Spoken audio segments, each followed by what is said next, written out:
या लोकांच्या मध्ये आणि तुमच्या अजितदादामध्ये हाच फरक आहे की ते राजकारण करणार आहेत आणि तुमचा दादा काम करणार आहे। ते म्हणजे राजकारणात आल्यापासून मी कोणताही पक्ष बदललेला नाही, पार्टी बदललेली नाही। अगदी पहिल्या दिवसापासून राज्याची जनता हाच माझा पक्ष राहिलेला आहे। त्यामुळे जे लोक बजेटच्या नावाने नाकं मुरडत आहेत त्यांचे चेहरे आजच नीट बघून घ्या आणि नेहमीसाठी लक्षात ठेवा। नमस्कार माझ्या महाराष्ट्रवासियांनो, मी काही दिवसापूर्वी अर्थसंकल्प सादर केलेला आहे। तो तुम्ही सर्वांनी पाहिला असेलच। राज्याच्या अशा प्रकारच्या ऐतिहासिक अर्थसंकल्प सादर करण्याचं भाग्य मला लाभले याचा मला सार्थ अभिमान आहे। या अर्थसंकल्पात माझी लाडकी बहीण या योजनेची घोषणा करण्यात आली आहे। या योजनेच्या माध्यमातून राज्यातील 21 ते 60 वयोगटातील प्रत्येक पात्र महिलेच्या बँक खात्यात दरमहा 1,500 रुपये जमा केले जाणार आहेत। या योजनेवर राज्य सरकार प्रतिवर्षी 46,000 कोटी रुपये खर्च करणार आहे। आजवर आपण पाहत आलोय की प्रत्येक कुटुंबातील आई स्वतःवरील खर्च शक्य तितकी काटकसर करते, पण आपल्या मुलाबाळांना काही एक कमी पडणार नाही याची काळजी ती घेते।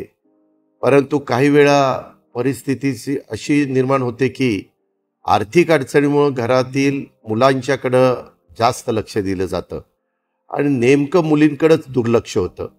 मात्र आता मला आशा आहे की माझी लाडकी बहीण या योजनेच्या माध्यमातून मिळणाऱ्या अर्थसहाय्याच्यामुळे राज्यातील माता भगिनींची ही विवंचना निश्चित दूर होईल।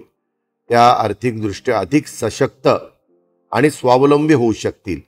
माझी मनस्वी इच्छा आहे की राज्यातील प्रत्येक महिला आर्थिक सामाजिकदृष्ट्या सक्षम व्हावी, स्वतःच्या पायावरती उभी राहावी।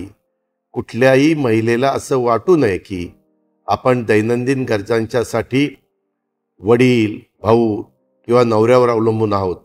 त्यामुळेच ज्यावेळी माझी लाडकी बहीण योजनेचा विचार करतो तेव्हा मला ही योजना म्हणजे महिलांच्या सक्षमीकरणाच्या दृष्टीनं टाकण्यात आलेलं अत्यंत क्रांतिकारी पाऊल वाटतं।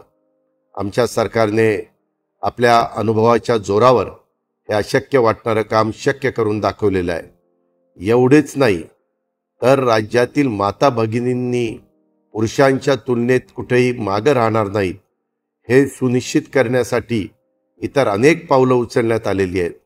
अर्थसंकल्पात राज्यात 25,000 नवीन उद्योगांच्या उभारणीसाठी देखील आर्थिक तरतूद करण्यात आलेली आहे आणि विशेष म्हणजे त्यापैकी 30% युनिटमध्ये महिला उद्योजकांना सहाय्य केले जाणार आहे।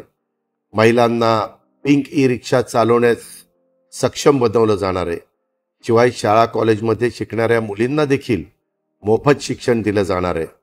आणखी एक महत्त्वाची योजना म्हणजे युवा कार्य प्रशिक्षण योजना आणि या योजनेच्या माध्यमातून आपल्या राज्यातील तरुण तरुणींना औद्योगिक प्रशिक्षण आणि सोबतच 10,000 रुपयेपर्यंतचा स्टायपेंड दिला जाईल। महिला, तरुण, तरुणींच्या सक्षमीकरणाच्या बरोबरीनं राज्याच्या आध्यात्मिक सांस्कृतिक परंपरा जपण्याचा आणि पुढे नेण्याचा शासनाचा प्रयत्न आहे।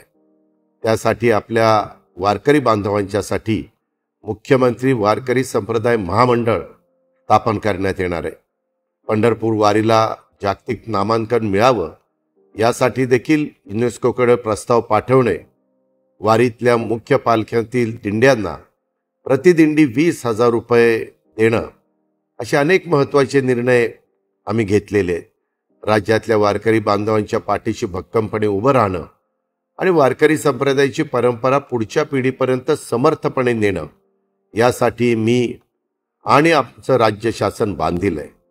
तुम्ही पाहिलं असेलच की अनेक नकारात्मक निगेटिव्ह लोक या अर्थसंकल्पावर अकारण टीका करत आहेत।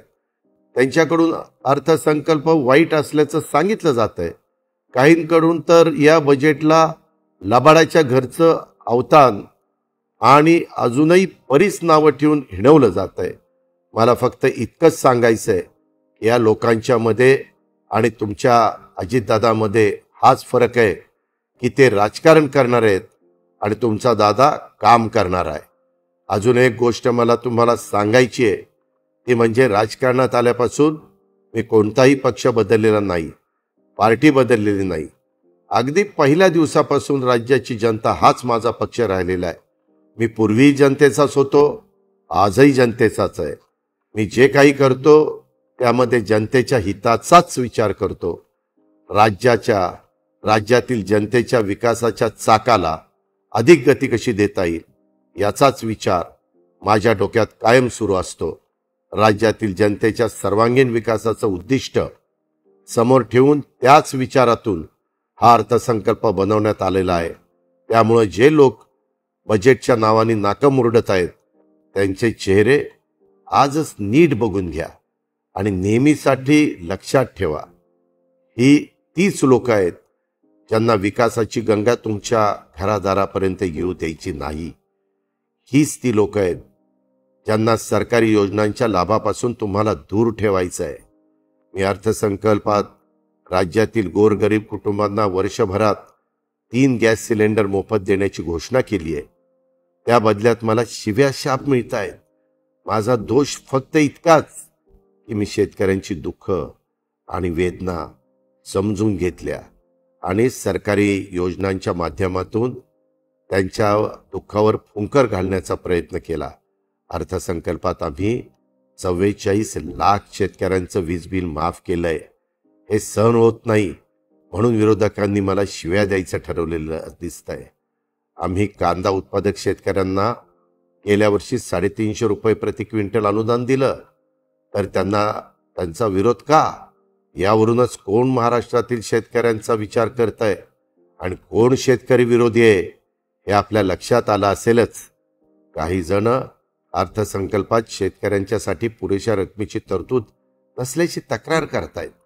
मी जेव्हा अर्थसंकल्प सादर करत होतो त्यावेळेस बहुतेक ही लोक झोपलेले असावेत. आम्ही दूध उत्पादकांच्यासाठी प्रति लिटर 5 रुपये अनुदान जाहीर केलं आणि या लोकांना त्यांची खबरबात देखील नाही. आम्ही कापूस आणि सोयाबीन उत्पादक शेतकऱ्यांच्यासाठी हेक्टरी 5,000 रुपये बोनस जाहीर केला. धान उत्पादक शेतकऱ्यांच्यासाठी हेक्टरी 20,000 रुपयाचा बोनस त्या ठिकाणी दिला जातोय. इतकं सगळं करून देखील हे लोक आम्ही काहीच केलं नसल्याची बोंबा मारतायत. त्यात तथ्य नाही. अर्थसंकल्प ग्रामीण भागावर विशेष लक्ष देणारा आहे, पण माझ्या विरोधकांना त्यांचं काय राज्याच्या विकासाशी यांचं काही देणं घेणं नाहीये. त्यांना फक्त राजकारण करायचं आहे. गावगाड्यातील रस्त्यांच्या बांधकामासाठी दुरुस्तीसाठी आम्ही 7,600 कोटी रुपयांचा निधी दिला, पण त्यांच्या पोटात दुखायला लागले. गावखेड्यातला माणूस लवकर शहरातनं पोचून तिथलं काम आटपून रात्री जेवणासाठी घरी परत यावा याची व्यवस्था आम्ही करतोय आणि विरोधकांच्या पोटात कळा यायला लागल्यात. येणाऱ्या विधानसभा निवडणुकीसाठी आमचा एकच मुद्दा आहे, तो म्हणजे विकास. विरोधकांच्याकडून तुम्हाला वेगवेगळ्या पद्धतीनं फूस लावण्याचा प्रयत्न केला जाईल, पण तुम्ही मात्र अशा प्रकारच्या घाणेरड्या राजकारणाला अडकू नका.